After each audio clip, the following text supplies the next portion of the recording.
We have these four statements in front of us, and I've looked at these before. They kind of make sense to me. Like, let's take the first one, for example.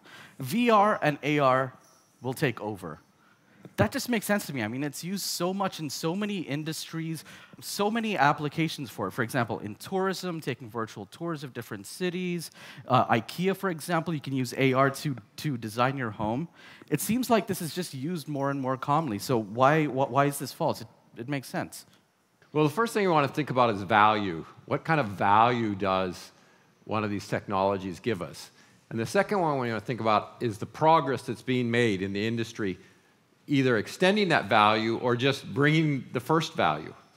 And I want to give you a few examples, some older examples, so that you'll understand what I'm trying to say. So think about personal computers. 1975, the first one came out. By the late 1970s, there was already software that people were using for word processing, and they were using for spreadsheets. So right away, you could see the value. People were getting value right away from it. And even myself, in 1975, I was 19. I wasn't using these computers until much later, but people were telling me how great they were, that they could use it for word processing, they could use it for spreadsheets, and there was progress in the form of Moore's law. So the processing speeds were increasing, thus enabling more sophisticated word processing software to be used, for the spreadsheet software to be more sophisticated, eventually giving us enterprise software by the 1990s. A second example that's very easy to understand is e-commerce. So when e-commerce came out, when Amazon started selling books, I was a very early buyer because I could understand how hard it was to find the books I wanted. Right? Bookstores can only carry so many books, and suddenly I could see, wow, I can get these books that I couldn't really get before. I'd try to order them from the publisher, or I'd have to go to one of these few bookstores that had lots of books.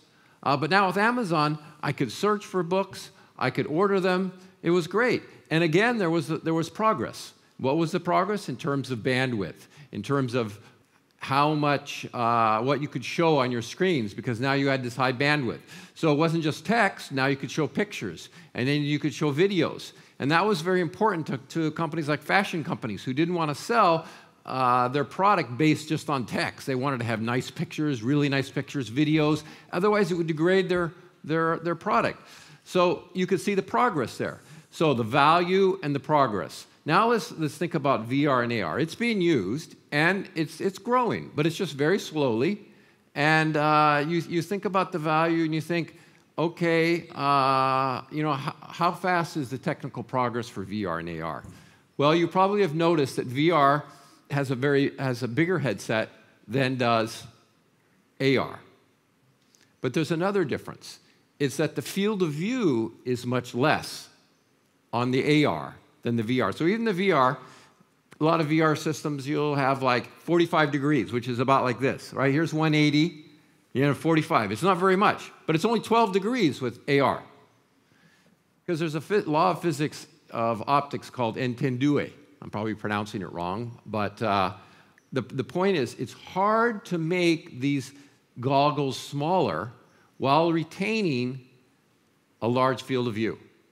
Right? You have to search for these kinds of things to find them, right? When something isn't diffusing, it's easy to say, oh, I don't know what it is. No, you can find out. You find these experts, and they say things. And so this is a big problem with VR and AR. And so, yes, I think we'll see some diffusion, but it's not going to be as great as people think. I have used VR. I imagine many of you have. In Singapore, you can go to these shops where they allow you to do VR inside, and of course you can do it in your own house. And I've done it, and it's fun, but it's not really improving. My son does it once a year, probably. He says it's not really getting better. I mean, it's the same things. There's stories in the past about how we're going to use it for education, right? You're going to feel like you're inside a body. So there's these stories that are really great, how you can learn about the human body by being inside it and feeling like you're inside. And so those stories excite me. I've heard them for 8 years, but the problem is the progress towards that goal is very slow. Now, if you can find a way to speed that up, fantastic, but it's slow right now. And so don't be expecting it suddenly going to transform everything in a few years. Well, are you saying that basically it's not going to take over then? That the progress of it is so slow that it doesn't seem like it's going to be that significant? I feel like people would have said the same thing about cell phones in the 90s, when they were these huge bricks with antennas. And they couldn't even have conceived of something being as compact and nano-based as we have now. So I'm drawing a parallel here. Why am I wrong? Well, because the VR and the AR involve optics, lenses. Right. So it's very hard to make all of these lenses smaller without making the field of view smaller. Whereas with the phones, it was very easy to make these electronics smaller. You were basically making chips smaller. There was some discrete components, but all of these things you could make smaller because chips were getting smaller. So that's what Moore's law was about putting more transistors on a chip because you were making each transistor smaller. So you're able to make the phone smaller, and they've gotten very, very small, right? They're practically just in your ear.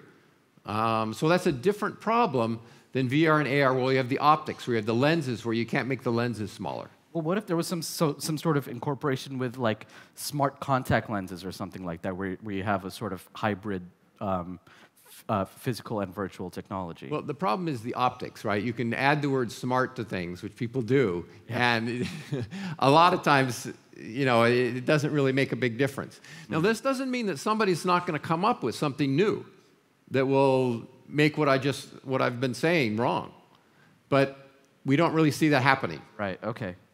Okay. Well, that sounds sort of disheartening, but still convincing to me, guys. If you're convinced, make some noise. Okay. I think we're ready to break this down. But to do that, I need my trusty friend over here, the cartoon hammer. I bet you never thought you'd see an Indian Harley Quinn, but here we go. This is the world we live in. All right, everyone, this myth is smashed.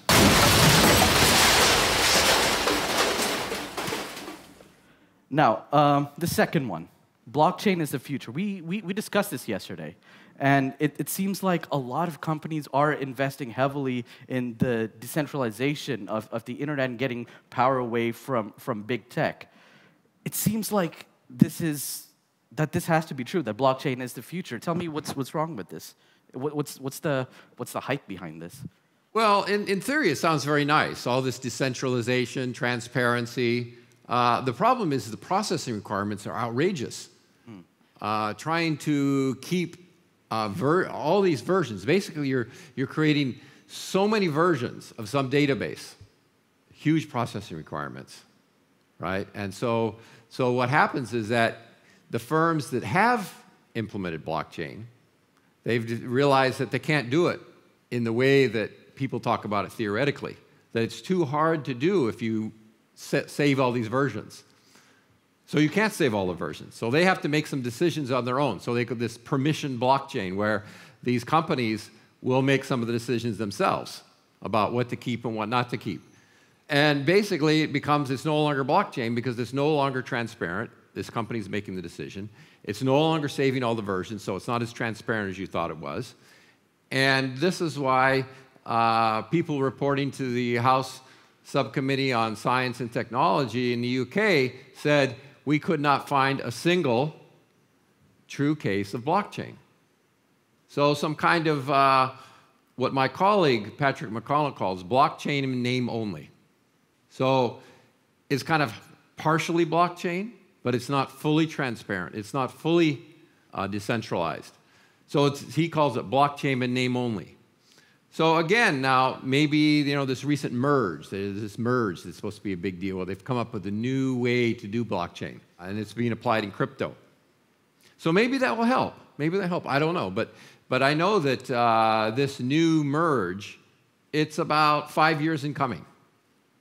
Well, that sounds, the statement is blockchain is the future. So clearly, once we get over what we are now calling the processing difficulty, when we're able to be fully transparent, we're going to see blockchain being implemented more regularly and widely. So it feels like it's got to be the future. I'm not seeing where the I don't know where the nonsense is behind a statement like this. It feels like we're sort of on the cusp of something big. Well, someday, yes, maybe. But you got to realize that the processing Moore's law is kind of dead now. you can find analyses of the costs of cost per transistor in many places on the internet, and you can find that it's not really going down very fast. And then recently, the CEO of NVIDIA, he just announced the prices for his new video processors, and basically they went up like 1/3. Now, this is partly because there's inflation in the world, but it's also partly because he said Moore's law is dead. We have to raise prices. 1/3 rise in price? It used to be that you had a 1/3 decline in price. Now the prices are going up. So even these tech suppliers admit this, right? So NVIDIA is the most valuable chip company in the world now. It used to be Intel, now it's NVIDIA. But NVIDIA is kind of admitting that this is over in a way to support its price change, its increases in prices. So we don't really see the improvement in processing power that we used to see that would make us very optimistic about blockchain. So what makes you optimistic? Because obviously you have a lot of experience in this, and you're kind of a mentor to a lot of startups, and make sure, I don't know, your nose for bullshit is well developed. So what sort of sets your antenna off about blockchain? Well, you know, back in the mobile phone. So I was working in Japan in 2000 when the mobile internet was introduced, and I could see that great things were happening. All these mobile phone services were working. The ones in the in Europe, WAP, probably many of you don't remember that, but there was something called WAP. It was a version. It wasn't working in Europe, but it was more about how the standards were set than some problem with the way that the standards were the form of standards. And so I saw that Moore's law was working very well, and that we had RIM, BlackBerry service, we had text messaging. There was a lot of improvements you could see in the phones themselves, and then behind them all was the improvements in Moore's law that were going on for a long time.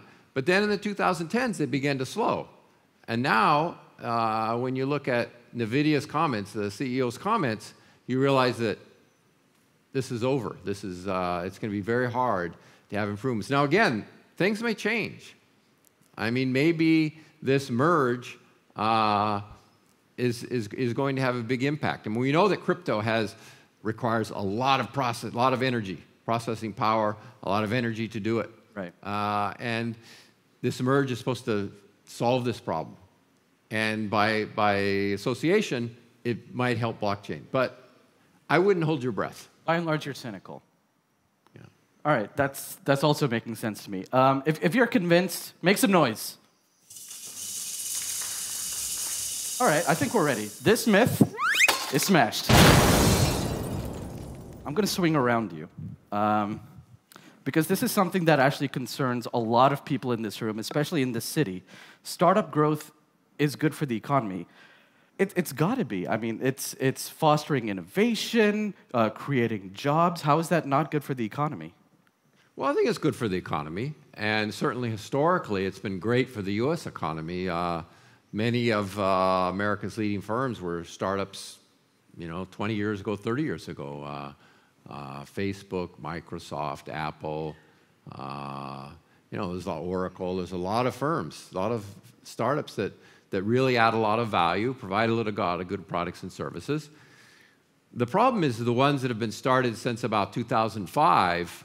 If you look at those, and particularly if you look at the unicorns, the ones that are valued at $1 billion or more, that were valued at $1 billion or more before they did their IPOs, they're highly unprofitable. You look at about 140 that I've counted in the U.S., 85% are still unprofitable, and they're 10 years old.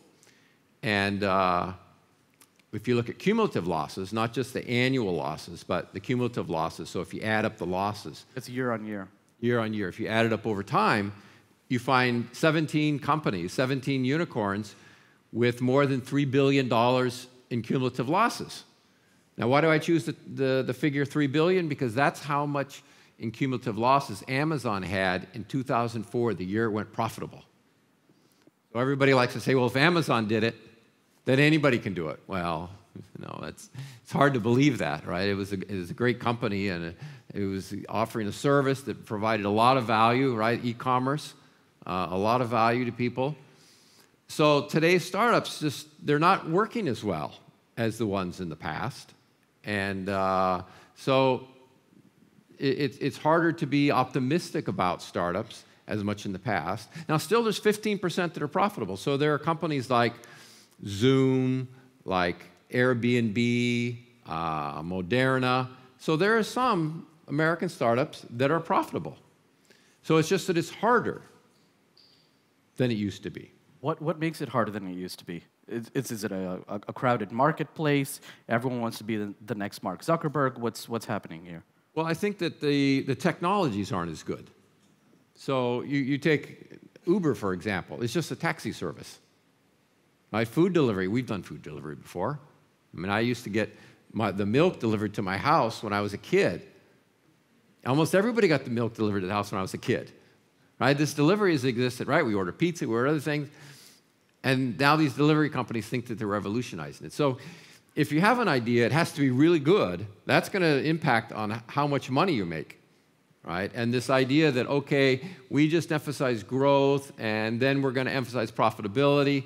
Well, it's not so simple. A lot of the profitability comes from how good your idea is initially. If you have a really good idea, like Amazon did, or like PC startups did, or Bill Gates did, right? A lot of these products, they were revolutionary. They provided so much value so that the company could take some of that value. So when I talk about value, you can think about creating value and capturing value.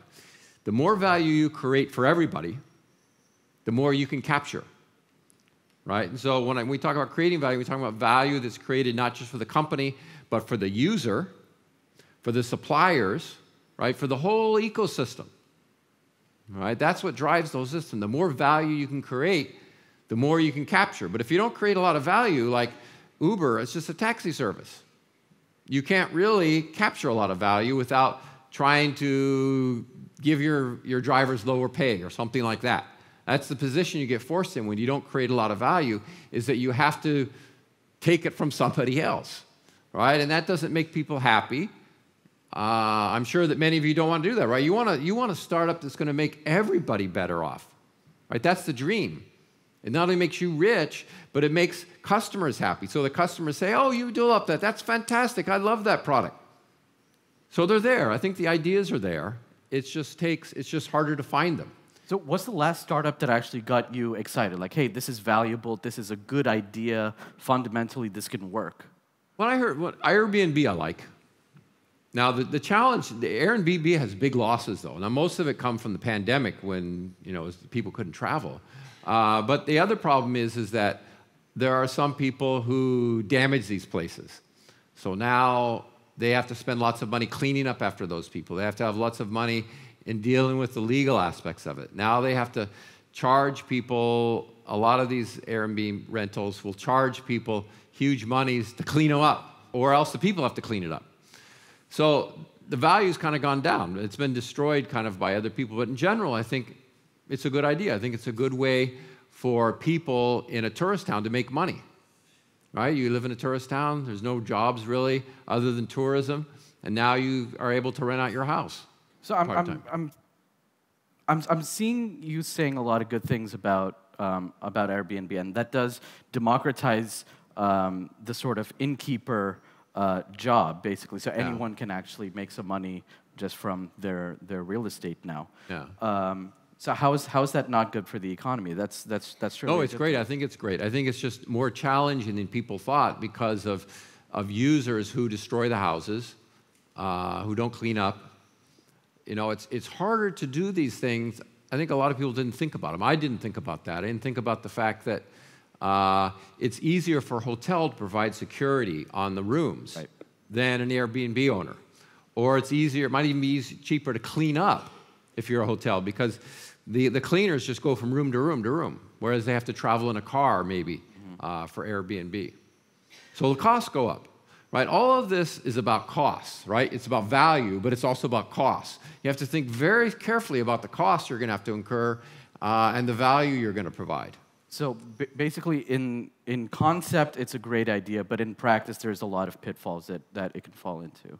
Well, yeah, but they'll probably solve those. Yeah. But yeah, it's harder than a lot of us thought. So this is not something that we can really take as a truth, that startup growth is good for the economy. That's a little bit of a simplification.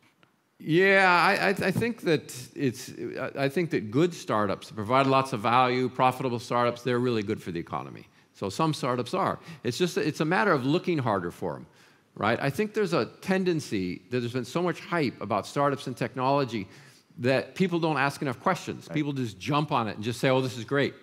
I think there are ways that money can be made from a lot of startups if they do things differently. But in a lot of cases, it's a lot differently. Mm-hmm. And they don't want to do it differently. It's too late. And they didn't want to do it differently a few years ago because there was so much hype about it. It was, oh, we got to grow so fast because whoever grows the fastest, they're going to win. Yeah, okay. All right, fair enough. That sounds right. Guys, if you're convinced, make some noise. All right, this myth is smashed. We discussed this fourth topic earlier today about the metaverse and how it's going to take over. What our earlier speakers were talking about is how really it's kind of the future of socialization, and that is really important now, and especially during the pandemic when people couldn't socialize with each other, we had to kind of create these spaces where interacting with each other as well as other companies and having these experiences was, I don't know, it felt better, it felt more realistic, it felt interesting and exciting. Why do you doubt that the metaverse is going to take over? Well, it's possible. Certainly, a lot of people like to play video games, for instance. So you could think of the metaverse as just one big video game. I have a 9-year-old son who loves video games, right? And probably many of you play video games. And My dad has a 32-year-old son who loves playing video games. Well, I only let him play Minecraft. Okay, fine. but right, a lot of people like video games, so you can see that this is a possibility. But the problem is technically, right? A lot of things I've been saying technically, the technical problems are very hard. And they kind of get brushed under the rug because of the hype, right? It's so good that we don't want to think about these requirements. And Intel has said that, well, the metaverse is going to take 1,000 times more processing power than we've had in the past. That's a lot. Even Meta admits that they're going to need dramatic improvements in wireless environments, wireless speeds for the metaverse to work. So even the people very closely aligned with it are saying, hey, this is hard to do, right? And so, and we can see evidence that this is a problem by the first prototypes from Meta, right? Zuckerberg, the picture of him, and everybody made fun of it and said, is this what we're really waiting for, right? And we all think, well, no, this is just the first prototype, right? Just wait, just wait. But again, the progress. Where's the progress, right? It seems to be a big bet for a lot of companies that this requires development. It requires looking into, exploring, and investing in. I mean, there's people actually buying real estate in the metaverse. Yeah. Are they stupid? They're risk takers. Okay, that's a very PC word. Right? So yeah, it's a PC word, yeah. Right? I wish my teachers called me that when I was a kid. Right? There's a lot of people buying non-fungible tokens. Yeah. Right? There's a lot of people making mistakes with non-fungible and thinking they were going to give them something that they don't get from a non-fungible token. So there are a lot of people investing, but it's kind of a mistake to look at that figure. There's a lot of people who do this. They look and they say, look how much money the VCs are spending in this area, in that area. There's got to be something behind it. They take it as, a market. It's an investment. It's not a market. It's not sales. It's not revenues. Mm-hmm. It's an investment. Investments come before revenues, but we want to see the revenues. And until we really see the revenues, we can't believe they're going to be there. And when we look at all these technologies, these startups that's failed, these technologies not doing so well, not growing so fast, it's hard not to be suspicious, to say, wait a minute, we've heard this story before. So now the metaverse is telling us that they're saying the metaverse is going to be big. Well, where have we heard this story before? What sounds similar to metaverse hype? Well, VR and AR. So the VR is a component of a lot of people's visions for the metaverse, right? It's everybody wearing these goggles, okay? But the goggles really aren't getting better, all right? The types of things that people do with the VR goggles, they aren't really getting more sophisticated. And, you know, you could envision a very different future where it's not just gaming, it's education, right? Well, we really don't see Meta, Mark Zuckerberg, emphasizing that. He's just emphasizing other aspects of it.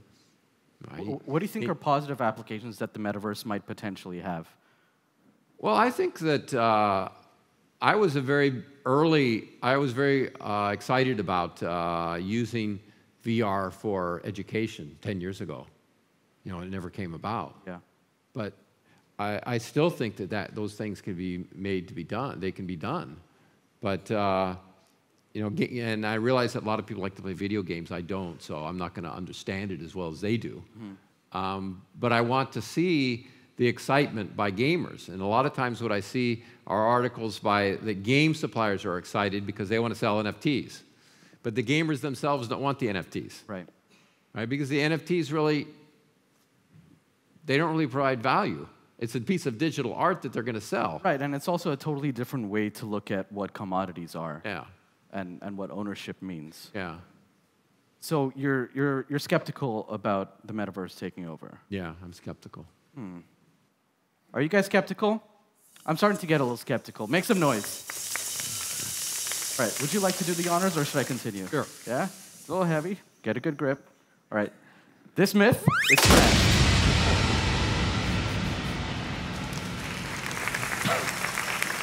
Well,